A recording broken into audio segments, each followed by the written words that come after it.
Hi, my name's Ryan, as you've just heard, and I'm a designer, I'm an engineer, and I'm the founder of the Reimaginarium.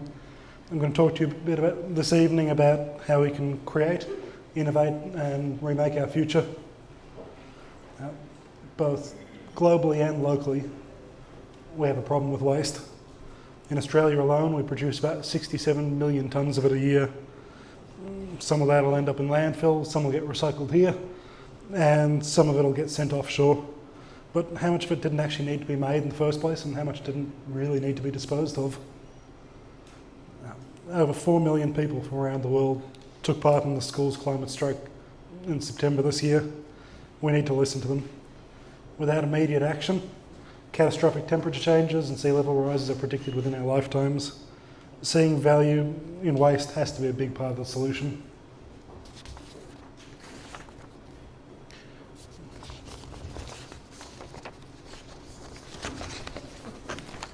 Well, I started early.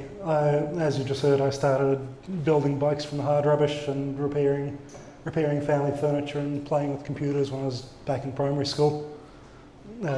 Finding ways to make these things that nobody else wanted useful. At the end of high school, I started working with clothing. I hand-painted suit jackets and other items and wore them out to gigs and sold them through markets over the other side of Melbourne. Following on from that, I started working in product design and development, but I sort of wanted to use those skills for reuse and for used materials. So the Bluetooth speakers were the start of that. We took existing materials, in the case of old radios, and made them useful by making them Bluetooth. So took out the waste of making a new product and the waste of throwing out an old. This led to the Reimaginarium. To complement the speakers, I started making furniture again.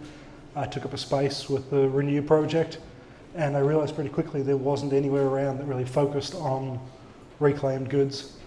So there was a lot of beautiful products out there, but they just weren't accessible. By opening our space, we could start to bring together all these individual creatives that were already out there around Australia, already making amazing stuff, but not actually having an outlet that was accessible. So in 12 months, we've now got over a dozen different creatives that we're supporting. And reuse doesn't have to be hard. Plenty of furniture doesn't take much more than some screws or a little bit of paint to bring it back to life. And your grandfather's bike mightn't need anything more than some fresh oil and a set of tyres to ride again, and it'll be just as much fun to ride as a new one. Glass is a good example.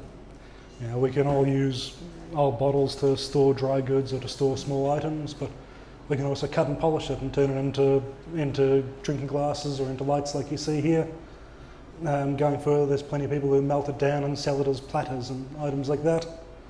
And taking things a step further again, we've got a couple of creatives at the shop that do really amazing work. So one of them melts down old bottles and hand makes beads out of the glass. The other one, Ruth, whose work you see here, she takes them and melts them just to the point of becoming soft, and then creates beautiful light fittings and beautiful glassware. There's plenty of things that we can do ourselves around the home as well.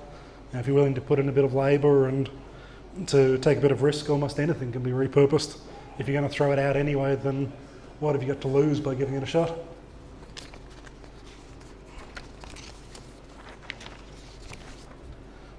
There's also plenty of things that can be reimagined without huge workshops or complex equipment. You might be able to make something at home or take it to a repair workshop or a men's shed. Many of the pieces at the Reimaginarium are examples of these sorts of things that can be simply done, and by finding the right product, it is entirely possible to make a living out of using reclaimed materials. On the bigger scale, you've got plenty of big businesses now that are using reclaimed materials. We all know about recycled paper, and some of us probably know about glass being used in road surfaces, but just recently we've had plastic railway sleepers experimented with.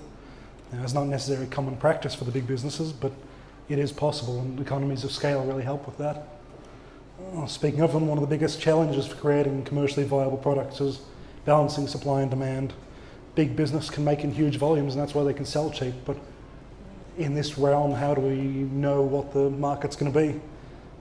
Figuring out what can be repurposed and understanding the volumes it can be done at's really important.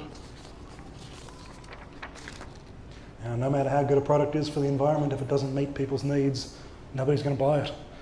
We have to understand what people want, and we have to understand that people won't sacrifice some needs for others, and they generally won't sacrifice their needs for environmental benefit.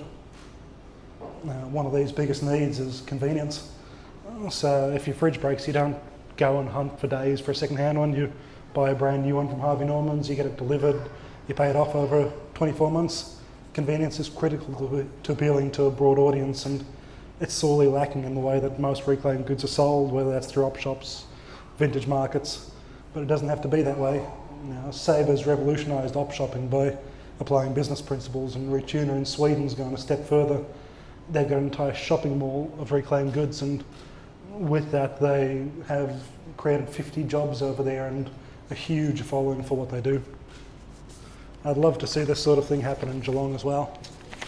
Now imagine a repair cafe that's open all week. It's got a beautiful showroom filled with reclaimed goods. It's got a cafe that offers some organic local produce where you can sit down and dream up your next project. I want to see that as a reality in Geelong.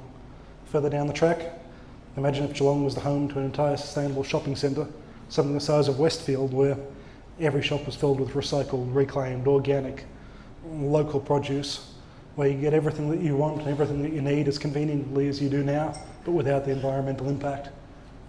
Imagine the impact that would have.